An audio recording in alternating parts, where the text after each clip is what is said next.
Halo, selamat pagi semuanya. Nah, hari ini kita akan melanjutkan pelajaran bahasa Indonesia kita. Nah, hari ini kita akan melanjutkan kembali pelajaran kita sebelumnya, yaitu contoh penggunaan tanda titik. Nah, kalian masih ingat nggak tentang aturan penggunaan tanda titik yang pernah kita pelajari sebelumnya?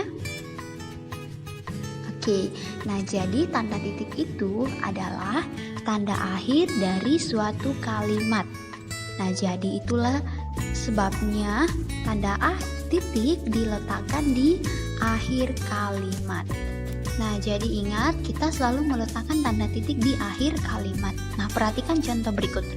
Dedi membantu ayahnya membersihkan kolam ikan setiap hari Minggu. Titik.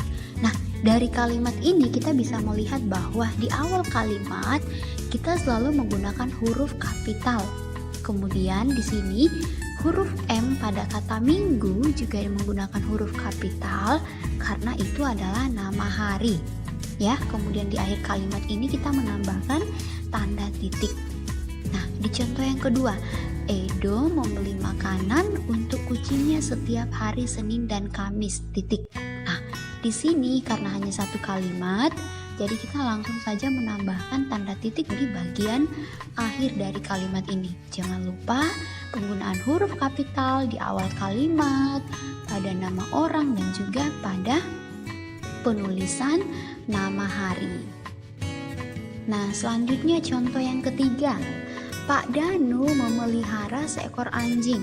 Nah, di sini di awal kalimat ada kata Pak ya. Kita menggunakan huruf kapital pada huruf P. Dan kemudian huruf D karena itu adalah nama orang, maka kita harus menggunakan huruf kapital. Dan di akhir kalimat harus menggunakan tanda titik. Ya, Pak Danu memelihara seekor anjing. Titik. Nah, selain diletakkan di akhir kalimat ya, kita juga perlu mengingat bahwa tanda titik juga itu berfungsi untuk memisahkan dua kalimat. Nah, jika di dalam sebuah teks bacaan ya ada dua kalimat atau lebih, maka kita harus memisahkannya menggunakan tanda titik. Bagaimana caranya? Nah, mari kita belajar contohnya di video pembelajaran ini. Tapi sebelumnya itu kita harus mengetahui dulu apa sih yang ada di dalam sebuah kalimat. Nah, biasanya kalimat itu terdiri dari S, P, O, dan juga K. Ya, biasanya juga ada yang namanya pelengkap dan sebagainya. Nah, sekarang yang menjadi pertanyaan adalah apa itu S, apa itu P, apa itu O, dan apa itu K? Ayo, siapa yang masih ingat pelajaran kita sebelumnya tentang S, P, O, dan K? Nah, S itu artinya subjek, ya, artinya pelaku di dalam sebuah kalimat. Orang yang melakukan sesuatu, ya. Subjek ini bukan hanya orang ya, dia bisa berupa benda, dia juga bisa berupa hewan. Nah, selanjutnya yang kedua, P yaitu predikat. Predikat itu artinya kegiatan yang dilakukan subjek di dalam kalimat. Nah, tadi kita sudah belajar yaitu subjek bisa berupa orang, benda, atau hewan ya.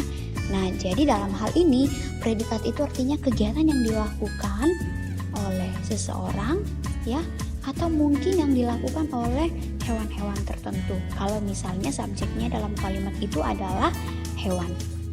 Lalu apa itu O? O itu artinya objek ya, artinya sesuatu yang mendapat tindakan dari subjek. Misalnya tadi subjeknya adalah orang ya, berarti objeknya itu adalah sesuatu yang mendapat tindakan dari orang tersebut. Nanti kita akan melihat contoh kalimat satu persatu ya. Nah, selanjutnya apa itu K? K itu artinya keterangan atau informasi tambahan.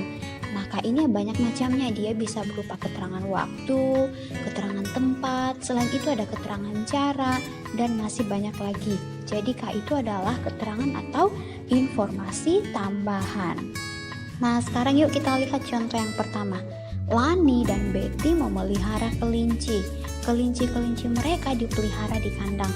Nah, dari kalimat ini kita bisa melihat di kalimat pertama, Lani dan Betty itu adalah subjek. Kemudian M itu adalah predikat dan K dan Maka di sini kelinci di sini ya. Kelinci di sini adalah objek ya.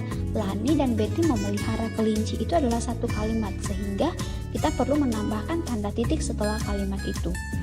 Nah, kalau contoh yang kedua, Pak Tani memiliki bebek peliharaan. Pak Tani rajin membersihkan kandang bebeknya. Nah, di kalimat pertama ini kalian bisa perhatikan Pak Tani itu adalah sebagai subjek, memiliki sebagai predikat, bebek peliharaan itu sebagai objek ya. Dan di kalimat kedua juga Pak Tani sebagai subjek, kemudian membersihkan itu sebagai predikat, kandang bebeknya itu adalah sebagai objek. Nah, yang ketiga, kambing adalah hewan berkaki 4. Nah, di sini kalian bisa memperhatikan ya, ada pelengkap di sini, yaitu adalah ya, penjelas di sini. Kambing adalah hewan berkaki 4. Titik. Kambing jantan memiliki tanduk. Nah, di sini di kalimat kedua juga terlihat ya, kambing sebagai subjek, ya, kambing jantan, kemudian memiliki sebagai predikat dan tanduk sebagai objek. Lalu contoh selanjutnya, Denny memelihara seekor kura-kura. Denny memberinya sayur-sayuran setiap hari. Di sini Denny sebagai subjek ya, kemudian ada predikatnya yaitu memelihara, kemudian seekor kura-kura itu sebagai objek. Di kalimat kedua juga seperti itu, Denny sebagai subjek ya, memberinya sayur-sayuran itu sebagai predikat. Setiap hari itu sebagai keterangan waktu. Oke, contoh yang lain. Lani memelihara ayam. Lani rajin merawat ayam peliharaannya. Nah, di sini kita perlu menentukan subjeknya yang mana, predikatnya yang mana, objeknya yang mana ya. Lani sebagai subjek, kemudian di sini memelihara sebagai predikat dan ayam sebagai objek. Kalimat yang kedua juga sama, Lani sebagai subjek ya. Oke. Nah, kemudian contoh selanjutnya, kucing made memiliki bulu berwarna hitam.